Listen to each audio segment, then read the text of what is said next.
حسبي ربي جل الله ما في قلبي غير الله۔ اللہ کا وعدہ سچا ہوتا ہے یا جھوٹا ہوتا ہے؟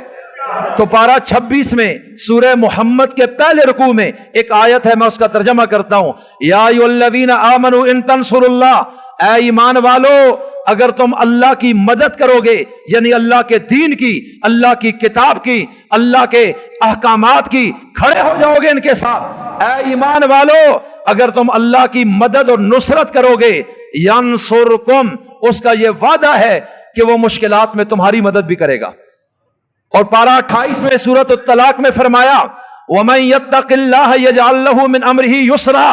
کہ جو شخص ہمارے ساتھ کھڑا ہو جائے، ہماری عظمت اور خوف دل میں رکھے، ہمارے قانون کو فالو کرے، ہماری نافرمانی کو چھوڑ دے، تو ہم مشکلوں میں بھی اس کے لیے آسانی کا راستہ خود نکال دیں گے۔ اللہ کہتا ہے یہ ہمارا مسئلہ ہے، تمہارا مسئلہ نہیں، لیکن ایگریمنٹ تو کر اپنے رب کے ساتھ، ذرا اعتماد کر کے تو دیکھ کہ کس طرح وہ تمہیں پھر بچاتا ہے اور دنیا میں اٹھاتا ہے۔ پارہ 28 میں فرمایا وَمَن يَتَّقِ اللَّهَ يَجْعَل لَّهُ مَخْرَجًا وَيَرْزُقْهُ مِنْ حَيْثُ لَا يَحْتَسِبُ، کہ جب تم اللہ کے ساتھ کھڑے ہو گے اس کا خوف اپنے دل میں لاؤ، مخلوق سے نہ ڈرو، حق کی بات سے پیچھے نہ ہٹو، غیرت کا مظاہرہ کرو، اپنی لالچ سے نکلو اور اسلام کے سپاہی بن کر میدان میں آؤ، تو وہ دو وعدے تم سے کرتا ہے، یجعل لہ مخرجا، کہ جب بھی تم مشکل میں آؤ گے، جہاں سے نکلنے کا راستہ نہیں ہے، چونکہ تمہارا توکل اس پہ ہے، وہ تمہارے گمان کے مطابق میدان میں اترے گا اور تمہیں اس مشکل سے نکلنے کا راستہ دے گا،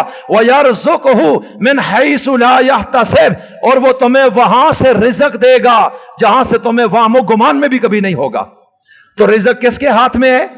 اور عزت کس کے ہاتھ میں ہے؟ جب اللہ نے یہ آیتیں اتاری، صحابہ نے سنی، ان کے دماغوں میں یہ بات بیٹھ گئی کہ اللہ کا وعدہ ہے، اس لیے یہ جتنی بھی عزت ہے ختم ہو جائے پرواہ نہیں، جتنا پیسہ جان مال اولاد عزت آبرو لگ جائے پرواہ نہیں، مکہ کی جائیدادیں چھین لی ہیں تو پرواہ نہیں، ہمارا رب کمزور نہیں، اس کے خزانے خالی نہیں۔ اللہ نے کہا کر کے دکھاؤ تاکہ پتہ چلے تم منافق نہیں ہو، تم نے اندر سے کلمہ پڑھا ہے، تم نے اندر سے کہا ہے ربنا اللہ، اللہ ہمارا رب ہے۔ اللہ کہتا ہے ان الذین قالوا ربنا اللہ، کہ جن لوگوں نے کہا ہمارا رب کون ہے، زور سے بولیے۔